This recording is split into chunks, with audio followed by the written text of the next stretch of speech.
masalan biz kredit olamiz, bizga bermaydi kredit, to'g'rimi? Nima qanaqa beryapti? Men hayron qolyapman. Binoni qo'yib Snosga tushgan.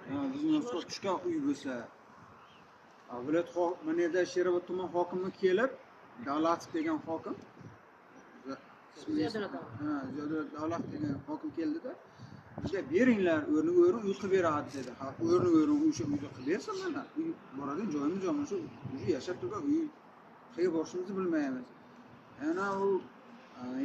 Endi bu mansabdor shaxslar endi kimligini aytmaylik. İşimizni jar bermasa organ, biz qayerga boramiz? Ko'chaga qolamiz. Qayerga borishimizni bilmaymiz. Boradigan joyimiz yo'q. Yana bu bankka monitoring qilmasdan turib bunga kredit ajratgan. O monitoring qilmaydi, xonani ichiga kirib ko'rmaydimi? Men agar biz yashab turibmiz. Sen nima yashayapsan? Sen uyingni mana garovga qo'yaman deyapti, kredit so'rayapti quruvchi. Desa, aytaman, aka meni uyimni nimaga garovga qo'yasiz? Garovga qo'yib, siz bunday dogovor bo'lmang, men atasim bor deb bankka ko'rsatar edim. Bular maxfiy narsada berdi. Men Bahirdinda sud bo'lganda Bahirdinga savol berdim. Bankda xodimi ham turibdi.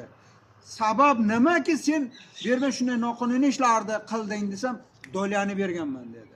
Bank ham olgan dedi, viloyat o'sha Sherobod tuman hokimi Ziyodulla Davlatov ham olgan dedi. O'shan kamerasi bor sudda.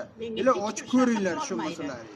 O'sha masalan sud bo'layotgan jarayonda kamera turibdi-ku, o'shanda aytdi, dolyasini olgan dedi. Hokim dolyasini olsa, xo'p, bank dolyasini olib kredit bersa, bu aholi nima qilsin? Nega borsa, hayron bo'laman.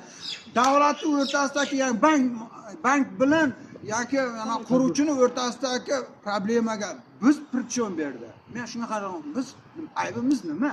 Aybimiz ahmoq o'xshab ishonmay, qonunni tushunmay, Bahirdinga mana Bahirdin senga uy deb berganimizmi? O'sha quruvchiga o'rni uy qilib beraman. Mana qonuniy notarius, davlat notariusiga qilib berdi yana. Davlat notariusiga boryapman-da, sizni qog'ozingizni shunday deyapti. Mana notarius qo'ydingiz.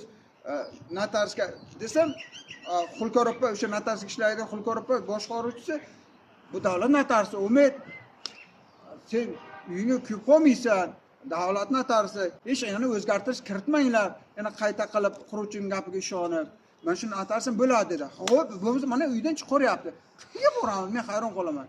Davlat mib kelyapti-da, menga qizig'i, menga prezident ham deydi, dashi deydi, bu buyruqni deydi, o'zgartira olmaydi deydi. O'sha kunga syomkaga ham bor edi o'shaga. Prezident ham deydi, dashi deydi, buni deydi, ana ijroni deydi, o'zgartira olmaydi deydi. Ya, prezident